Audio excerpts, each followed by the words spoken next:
आजगाव येथील D.Ed college जवळच्या वळणावर रविवारी सायंकाळी 2 एसटी बसची समोरासमोर धडक होऊन भीषण अपघात झाला। या अपघातात दोन्ही बसचे चालक व वाहकांसह 34 प्रवासी जखमी झाले। जखमींना स्थानिक ग्रामस्थांनी उपलब्ध होईल त्या वाहनाने मळेवाड प्राथमिक आरोग्य केंद्र तसेच शिरोडा ग्रामीण रुग्णालयात उपचारासाठी दाखल केले।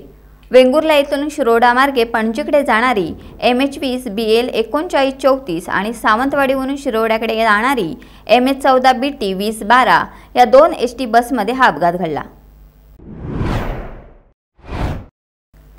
गेल्या काही दिवसात संघटनेत होत असलेली ढवळाढवळ ही संघटनेच्या हिताची नाही तर संघटनेचे नुकसान करणारी आहे।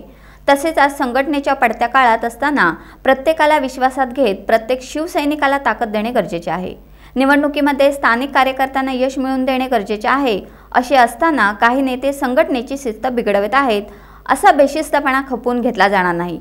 ढवळाढवळ करणाऱ्या नेत्यांना योग्य ती समज द्यावी व संघटनेचे नुकसान करू नये, अन्यथा आम्हाला त्याच पद्धतीत उत्तर द्यावे लागतील, असा सडेतोड इशारा ठाकरे शिवसेनेचे जिल्हा प्रमुख बाबूराव धुरी यांनी पत्रकार परिषदेत व्यक्त केला। काही वरिष्ठ नेते मंडळी या ठिकाणी वेंगुर्ल्यामध्ये हस्तक्षेप करून या ठिकाणी गैरसमज निर्माण करण्याचा जो प्रयत्न करत आहेत तो गैरसमज सुद्धा त्यांनी या ठिकाणी थांबवावा, अशा प्रकारच्या सर्व सूचना इथल्या कार्यकर्त्यांकडून पदाधिकाऱ्यांना आलेल्या आहेत। मी सांगू इच्छितो की येणाऱ्या काळामध्ये जो निर्णय घ्यायचा असेल ते वेंगुर्ला तालुका प्रमुख आणि त्यांची सर्व टीम घेईल। अशा प्रकारचा हस्तक्षेप अजिबात सहन केला जाणार नाही आणि अशा प्रकारचा हस्तक्षेप करून जर शिवसेनेची शिस्त बिघडवण्याचा कोणी प्रयत्न करत असेल तर पक्षप्रमुख सन्माननीय उद्धव साहेबांकडे सुद्धा हा विषय नेण्यात येईल। त्या ठिकाणी कोणाचीही गय केली जाणार नाही। आणि मी आता सुद्धा आमच्या जिल्हा प्रमुखांनी जसं म्हटलं तसं ही संघटना वाढवण्याचं काम जर आम्ही पदाधिकारी करतोय आणि त्याच्यामध्ये कुठेतरी गालबोट संघटनेची शिस्त बिघडत असेल तर ती चुकीची आहे। संघटना ही मजबूत आणि संघटित होऊन केली जाते आणि त्याच्यामुळे चुकीचा माध्यम चुकीची संघटनेचे बेशिस्तपणा चालणार नाही आणि तो बेशिस्तपणा जर कोण करत असेल तर त्याला लगेच ताबडतोब त्या सडेतोड उत्तर दिलं जाईल। अशा तऱ्हेचा खपवून म्हणजे ज्या पद्धतीने ह्या विधानसभेची जबाबदारी जिल्हा प्रमुख म्हणून बाबूराव धुरी यांच्या नेतृत्वाखाली आम्ही काम करतोय, मी माझे विधानसभा प्रमुख म्हणून काम करतोय, आमचे सगळे महिला आघाडी असतील, उपजिल्हा प्रमुख असतील, तालुका प्रमुख असतील, ज्या पद्धतीने काम करतोय त्याच्यामध्ये जर कोण ढवळ करत असेल आणि त्याची किंमत संघटना म्हणून आम्हाला भविष्याच्या निवडणुकीमध्ये भविष्यात येणाऱ्या कुठच्याही कार्यक्रमामध्ये मोजावी लागेल। त्याच्यामुळे अशा तऱ्हेची माझी विनंती आज की अशा तऱ्हेची ढवळाढवळ अशा तऱ्हेचं आम्हाला कुठच्याही तऱ्हेचं नाहक संघटनेला त्रास होईल आणि संघटना कुठेतरी बॅकफूटवर जाईल असं कार्य कुठच्याही व्यक्तीकडून, कुठच्याही पदाधिकाऱ्यांकडून, कुठच्याही नेत्याकडून होऊ नये। दापोली तालुक्यातील दाभोळमधील वनकर मोहल्ल्यात सध्या उन्हाळ कुत्र्याने हैदोस घातलाय। उन्हाळ कुत्र्याने वनकर मोहल्ल्यातील मुलीवर हल्ला करून तिला गंभीर जखमी केले। आयास सुरकोजी वय वर्ष 5 असं जखमी झालेल्या मुलीचे नाव आहे। ट्युशनला जात असताना मुलीवर भटक्या कुत्र्याने अचानक हल्ला केला असून आयास सुरकोजी गंभीर जखमी झाली असून तिच्या डोक्याला गंभीर इजा झाले। जखम एवढी भीषण आहे की मुलीच्या डोक्याला 25 टाके पडलेत। भटक्या कुत्र्यांचा वाढता त्रास आणि हल्ल्याच्या घटनांमुळे लोकांमध्ये भीतीचे वातावरण आहे।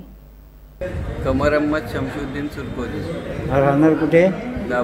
दाभोळला। काय झालं तुम्हाला? कुत्र्याने चावला। कुठे चावला कुत्र्याने तुम्हाला? शरीराला कुठल्या भागावर? मांडीवरती। मागच्या बाजूने मांडीवर मागच्या बाजूला चावला येऊन। ही किती वाजताची घटना आहे? 6 वाजताची। आज आत्ता संध्याकाळी? मग कालची घटना आहे। काल चावला संध्याकाळी 6 वाजता। कुठल्या एरियात चावला? म्हणजे तुम्हाला तुमच्या घराच्याच बाजूला येऊन चावला? पण ते ग्रामपंचायतवाल्याने त्याच्यावर काय ऍक्शन घेतलेलं नाही अजूनपर्यंत।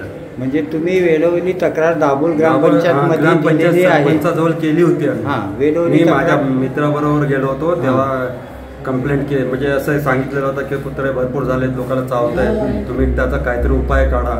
ते का आम्ही शासनाला कळवलेलं आहे, म्हणजे वरच्या अधिकाऱ्यांना कळवलं आहे, त्यांनी काय अजून उत्तर दिलेलं नाही आम्हाला।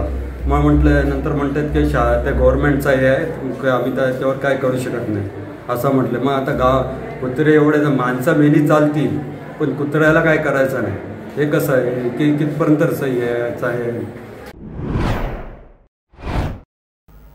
चिपळूण तालुक्याच्या हद्दीमध्ये केतकी गावच्या ठिकाणी सेक्शन पंपाच्या माध्यमातून संध्याकाळी 6 ते पहाटे 6 वाजेपर्यंत चोरटीवारू उत्खनन होत असल्याने शासनाचे लाखो रुपयांचे महसूल बुडत आहे।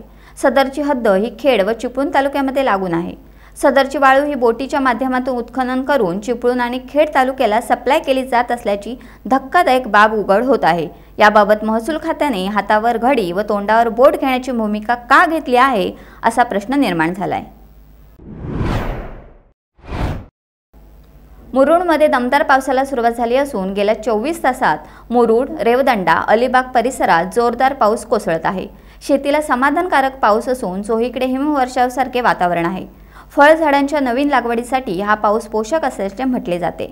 काही दिवसातच गटारी अमावस्या असल्याने आणखी पाऊस वाढण्याची शक्यता मच्छीमारांकडून व्यक्त होत आहे। मुंबई गोवा महामार्ग म्हणजे मृत्यूचा सापळा तयार झालाय। 4 दिवसांपूर्वी ओझरकोल येथे झालेल्या अपघात ठिकाणी पुन्हा एकदा अपघात झालाय।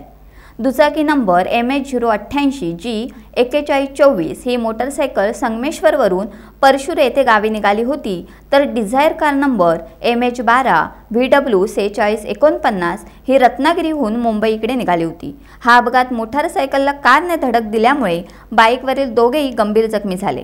त्यांना श्री स्वामी समर्थ रुग्णालय या ॲम्ब्युलन्सने दीपेश राऊत या युवकाने त्वरित संगमेश्वर शिव येथे नेऊन त्यांच्यावर उपचार करण्यात आले।